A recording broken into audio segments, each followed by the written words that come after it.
Universe के सबसे ज्यादा इम्पोर्टेंट ऑब्जेक्ट्स की बात की जाए तो बेशक स्टार्स का नाम जरूर आएगा। तारे ही होते हैं जो यूनिवर्स में लाइट, हीट और एनर्जी अपने अंदर से बाहर की ओर एमिटेड करते हैं और इनसे निकलने वाली लाइट, हीट और एनर्जी के कारण ही इनके चारों ओर घूम रहे हैबिटेबल प्लैनेट्स पर जीवन की शुरुआत होती है। एग्जाम्पल के लिए आप हमारे सन को ही ले सकते हैं। ये हमारे सोलर सिस्टम का एक स्टार है जिससे निकलने वाली लाइट, हीट और एनर्जी के कारण इसके हैबिटेबल जोन में मौजूद हमारी पृथ्वी पर जीवन हो पाया है और हमारी पृथ्वी हमेशा सन को सभी सोलर सिस्टम के प्लैनेट्स और ऑब्जेक्ट्स के साथ ऑर्बिट करती रहती है, जिसके कारण हमारी पृथ्वी पर अलग अलग तरह के मौसमों का जन्म होता है। पर क्या कभी आपने सोचा है कि जब पृथ्वी हमारे सन को ऑर्बिट कर रही है तो क्या हमारा सन एक जगह पर स्टेबल है या फिर ये भी किसी को ऑर्बिट कर रहा है? आज हम यही जानने वाले हैं कि क्या यूनिवर्स में मौजूद सभी स्टार्स एक जगह स्टेबल हैं या फिर ये भी किसी को ऑर्बिट करते हैं। चलिए पहले तारों के बारे में जान लेते हैं। आपको सुनकर हैरानी होगी पर हमारी मिल्की वे गैलेक्सी में हर 18 दिन में एक तारे का जन्म होता है। इनमें ज्यादातर ऐसे तारे होते हैं जिनका आकार हमारे सूर्य के लगभग बराबर होता है और इनमें सबसे ज्यादा तारे हमारी मिल्की वे गैलेक्सी के सेंटर के करीब जन्म लेते हैं। सभी तारे अपने जीवन की शुरुआत नेबुला नामक धूल के बादल के रूप में करते हैं। ज्यादातर तारे 70% हाइड्रोजन और 28% हीलियम से बने होते हैं और किसी तारे में मौजूद हाइड्रोजन ही उस तारे का फ्यूल होता है, जिसको न्यूक्लियर फ्यूजन की रिएक्शन में फ्यूज करने के बाद वह हीलियम में और हैवी मेटल्स में बदलता है, जिसमें लाइट, हीट और एनर्जी बनती है, जो तारा अपने आसपास मौजूद प्लैनेट्स और यूनिवर्स में छोड़ता रहता है। किसी तारे में मौजूद हाइड्रोजन की मात्रा ही यह तय करती है कि तारे की चमक और हीट एनर्जी कितनी होगी।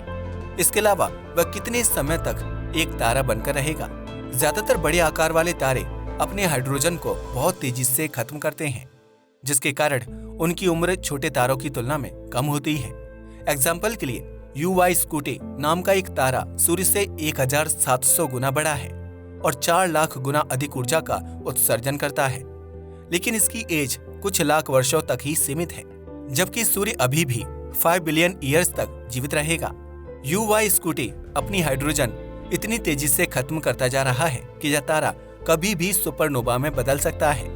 जब भी ऐसा होगा, यह सूर्य और चंद्रमा के बाद आकाश की सबसे चमकीली चीज होगी और दिन में भी दिखाई देगी। सुपरनोवा में बदलने से पहले तारे रेड जाइंट में बदल जाते हैं और मिलियन ईयर्स तक इसी स्टेज में रहते हैं, जिसके बाद सुपरनोवा एक्सप्लोजन के बाद व्हाइट डॉर्फ या ब्लैक डॉर्फ में बदल जाते हैं या फिर इनका साइज हमारे सन से कई हजार गुना होता है। तो ऐसे में यह न्यूट्रॉन स्टार या फिर ब्लैक होल भी बन सकते हैं। अब आते हैं अपने मेन सवाल पर कि क्या यूनिवर्स में मौजूद सभी स्टार एक ही जगह पर स्टेबल हैं?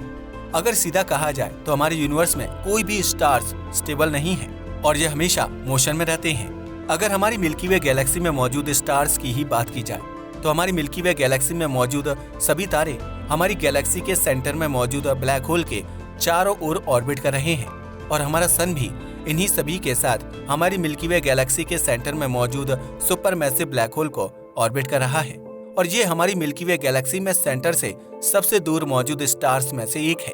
इसलिए इसे मिल्की वे गैलेक्सी के सेंटर का एक ऑर्बिट पूरा करने में अप्रोक्सीमेटली 225 से 250 मिलियन ईयर्स लग जाते हैं। पर अगर वैज्ञानिक दृष्टि से देखा जाए तो ये बहुत अच्छी बात है, क्योंकि वैज्ञानिकों ने रिसर्च में ये पाया कि ज्यादातर जो स्टार गैलेक्सी के सेंटर से सबसे ज्यादा दूर होते हैं उन्हीं पर जीवन की संभावना और हैबिटेबल प्लैनेट की संभावना सबसे ज्यादा होती है, क्योंकि जितना आप गैलेक्सी के सेंटर के करीब होते हैं वहां पर उतनी ही ज्यादा परेशानियों का सामना स्टार्स और उनके प्लैनेट्स को करना पड़ता है। और वैज्ञानिकों के मुताबिक आप जितना गैलेक्सी के सेंटर के करीब जाते हैं उतने ही स्टार्स की डेंसिटी बढ़ती जाती है, यानी यूनिवर्सल ऑब्जेक्ट्स के बीच की दूरियों में कमी आती है, जिसके कारण गैलेक्सी के सेंटर के करीब मौजूद स्टार्स के ऑर्बिट में मौजूद प्लैनेट पर लगातार दूसरे स्टार्स और एस्टेरॉइड्स की टक्कर होती रहती है, जिसके कारण प्लैनेट्स पर लाइफ फॉर्म होकर एक इंटेलिजेंट लाइफ बनने तक ज्यादा समय नहीं मिल पाता और उससे पहले ही उनके प्लैनेट्स डिस्ट्रॉय हो जाते हैं। इसके अलावा वैज्ञानिकों का कहना है कि गैलेक्सी के सेंटर के पास ज्यादातर जो स्टार्स मौजूद हैं उनका आकार भी बहुत ज्यादा बड़ा होता है,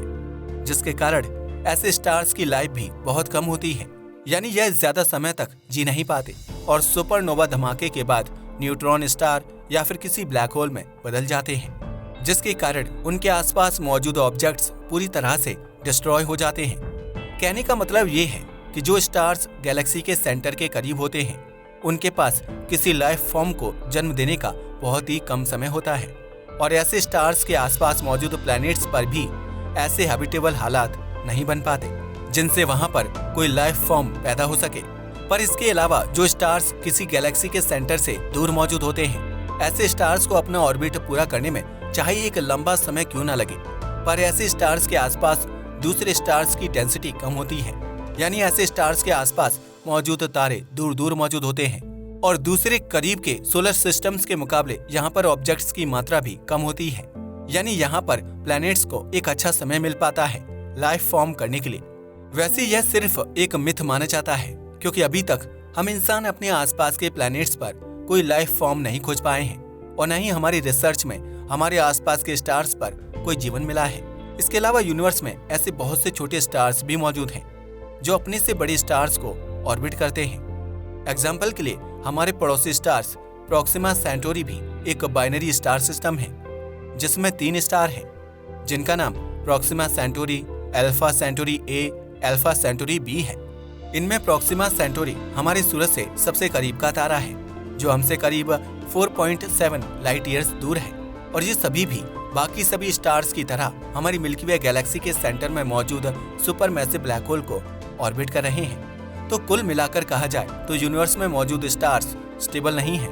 बल्कि वह किसी भी सोलर सिस्टम में मौजूद प्लैनेट की तरह अपनी गैलेक्सी में मौजूद सेंटर को ऑर्बिट करते रहते हैं और उनके लिए गैलेक्सी का सेंटर उसी तरह है जैसे हमारे सोलर सिस्टम में मौजूद प्लैनेट्स और ऑब्जेक्ट्स के लिए हमारा सन। अब सवाल आता है कि लोगों को ऐसा क्यों लगता है कि तारे स्टेबल होते हैं। इसके कई रीजन हैं जिसके कारण लोगों को लगता है कि तारे स्थिर हैं, पर एस्ट्रोनॉट्स और जिसे एस्ट्रोनॉमी की समझ है वह इस बात को अच्छे से जानता है कि तारे स्थिर नहीं हैं बल्कि मूविंग हैं।